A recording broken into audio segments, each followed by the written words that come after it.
মাত্র ২ মাসের মধ্যে ৪২,০০০ কোটি টাকা শেষ, আরও ৩০০ কোটি টাকার আবেদন করছে। এই হলো বাংলাদেশের সরকার। কথাটি মনোযোগ সহকারে শুনুন। বিএনপি কিন্তু ২ মাসের মধ্যে নড়াচড়া করতে গিয়ে মানে তলানির দিকে চলে যাচ্ছে। কোথায় গিয়ে মানে শুধু তো তারা যদি তলিয়ে যেত আলহামদুলিল্লাহ, আমাদের কোনো অসুবিধা ছিল না। বাংলাদেশকে নিয়ে তারা তলানির দিকে যাচ্ছে। মাত্র ২ মাসের সরকার ইতিমধ্যেই অভ্যন্তরীণ ব্যাংকগুলো থেকে ৪২,০০০ কোটি টাকার ঋণ নিয়েছে। এখন তাদের অর্থমন্ত্রী সহ ঋণ খেলাপি, বিশিষ্ট ঋণ খেলাপি, সোয়েটার ব্যবসায়ী, গভর্নর সহ ১৪ সদস্যের দল IMF-এর বৈঠকে গেছে। তাদের আরও ৩০০ কোটি ডলার ঋণ দরকার। প্রধানমন্ত্রী তাদের উন্নয়ন সহযোগীদের কাছ থেকে $2 বিলিয়ন ঋণ চেয়েছেন। কেন? কারণ জ্বালানি খাত এই সংকটটা তাদেরকে মোকাবেলা করতে হবে। জ্বালানি খাতে এই গত ১ মাস যে স্ক্যাম, এই যে লাইন দেখতে পাচ্ছেন, আজকে আমাদের আসতেও প্রত্যেক আলোচকের আমার ধারণা নর্মাল সময়ের চেয়ে বেশি সময় লেগেছে। এটার একটাই কারণ, আপনারা তেল লুকিয়ে রেখেছেন, তেল চুরি করছেন। একদিকে বলছেন যে তেলের অভাব নাই, জ্বালানির অভাব নাই, অন্যদিকে আমরা দেখতে পাচ্ছি লাইনের পর লাইন বেড়ে যাচ্ছে। এটা আর কোনো কারণ নাই। কারণ হচ্ছে আপনাদের পলিটিক্যাল সিন্ডিকেটের মধ্যে থাকা যে সমস্ত বাটপার এবং চোররা আছে, তারা এই তেল লুকিয়ে রেখেছে, আর কোনো কারণ নাই।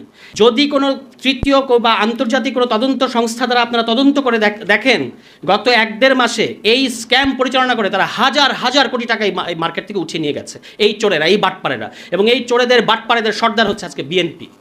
মুখে তারা যতই সুশীল কথা বলো, কিন্তু মূলত হচ্ছে তারা এই জ্বালানি খাতটাকে ব্যবহার করে, এই সংকটটাকে ব্যবহার করে আসলে লুটপাট করছে।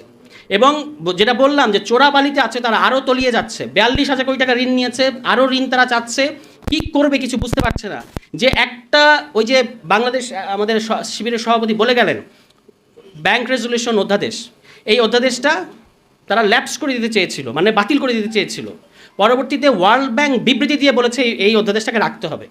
এখন তারা পড়েছে ফান্দে, ওই যে বগা ফান্দে পড়লে যেমন কান্দে, তারা যেটা পরে করলো, এমন একটা ধারা ঢুকিয়ে দিল যে পাচার এবং লুটপাট বিরোধী একটা অধ্যাদেশকে তারা পাচার এবং লুটপাট সহায়ক একটা আইনে পরিণত করেছে। এই হলো বিএনপি।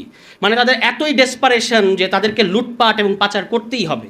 আমি একটু মাননীয় প্রধানমন্ত্রীকে বলতে চাই, আজকেও আপনার যারা স্ক্রিপ্ট লিখে দিয়েছে, এরা কিন্তু প্রাথমিক বিদ্যালয়কে প্রাথমিক বিশ্ববিদ্যালয় বানিয়ে দিয়েছে। সুতরাং আপনাকে বুঝতে হবে যে আপনি কাদের খপ্পরে পড়েছেন।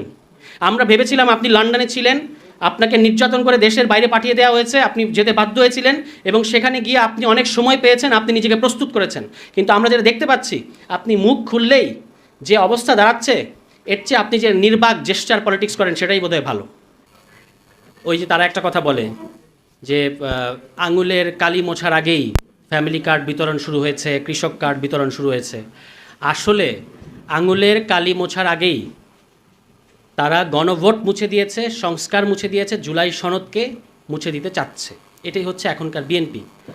আমরা অনেক সমালোচনা করলাম, প্রধানমন্ত্রী কেন কথা বলেন না পার্লামেন্টে ইত্যাদি। মাশাআল্লাহ, গতকালকে উনি কথা বলেছেন। এবং এখন উনি তো আমাদের দেশের প্রধানমন্ত্রী, আমি শুধু এতটুকু বলতে চাই, আপনার প্রতি আহ্বান জানাতে চাই, আপনার তো অনেক উপদেষ্টা আছেন, শুনেছি বিভিন্ন বিশ্ববিদ্যালয়ের অধ্যাপক, তাদেরকে আপনি অর্থনীতি বিষয়ক, অমুক বিষয়ক, তমুক বিষয়ক উপদেষ্টা করেছেন।